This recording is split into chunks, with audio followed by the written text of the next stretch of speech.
ವರ ಆಗ್ಲೇನೋ ಗಲಾಟೆ ಆಯ್ತಂತೆ, ನಿನ್ ಕೆಲಸ ಬಿಡ್ತಿದೆ ಅಂತೆ, ಹೌದಾ? ಅಣ್ಣ, ಅದಕ್ಕೆ ಹೇಳ್ದಾಗೆ ನನ್ನ ಮನಸ್ಸಲ್ಲಿ ಛಲ ಇದೆ. ಆ ಛಲದಿಂದ ಬಲ ಬಂದಿದೆ.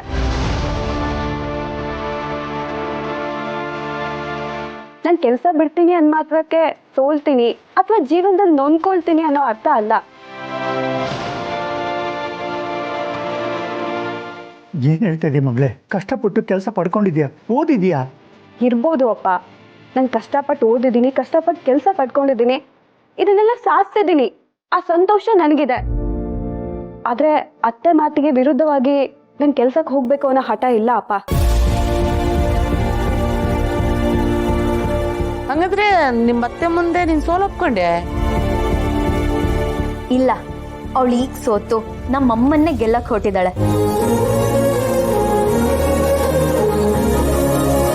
ನಿಜವಾಗ್ಲೂ ತುಂಬಾ ಖುಷಿ ಆಗ್ತಿದೆ ವರ.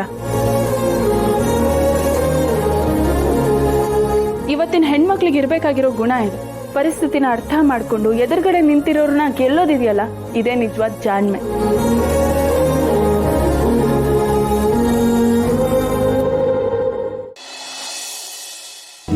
ಅದಕ್ಕೆ ಮಿನಿಸ್ಟ್ರು ಮಗಳಾಗಿ ಈ ಮನೆಗ್ ಬಂದು 2 ಕುಟುಂಬಗಳ ಮನ್ಸನ್ನ ನೀನ್ ಗೆದ್ದಿದ್ಯಾ.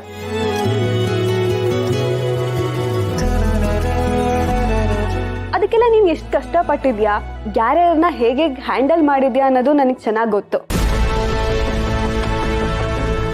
ಇಷ್ಟಿರ್ಬೇಕಾದ್ರೆ ನಾನ್ ನನ್ನ ಅತ್ತೆ ಮನ್ಸನ್ನ ಗೆಲ್ಲಕ್ ಪ್ರಯತ್ನ ಪಡಲ್ವಾ? ಒಂದ್ ಅರ್ಥದಲ್ಲಿ ಇದಕ್ಕೆಲ್ಲ ನೀನೇ ಮಾದ್ರಿ.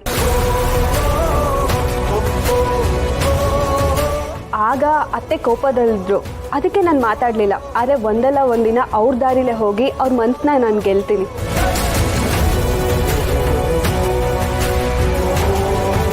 ಶಬಾಶ್ವರ. ಏನಮ್ಮ ಶ್ರಾವಣಿ, ನಿಮ್ ಮನೆ ಮಗಳಿಗೆ ಬದುಕೋ ಪಾಠ ಕಲ್ಸಿನೇ ನಮ್ಮ ಮನೆ ಕಳ್ಸಿದ್ಯಾ?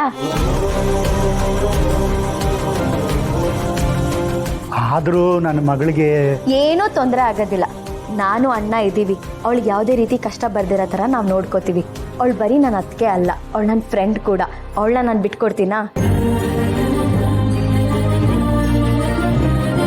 ಅಬ್ಬಾ, ನನಗೆ ಈಗ ಸಮಾಧಾನ ಆಯ್ತು.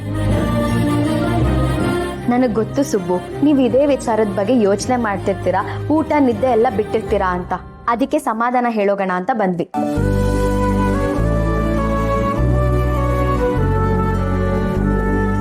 ನೀವೆಲ್ಲರೂ ಆರಾಮಾಗಿರಿ.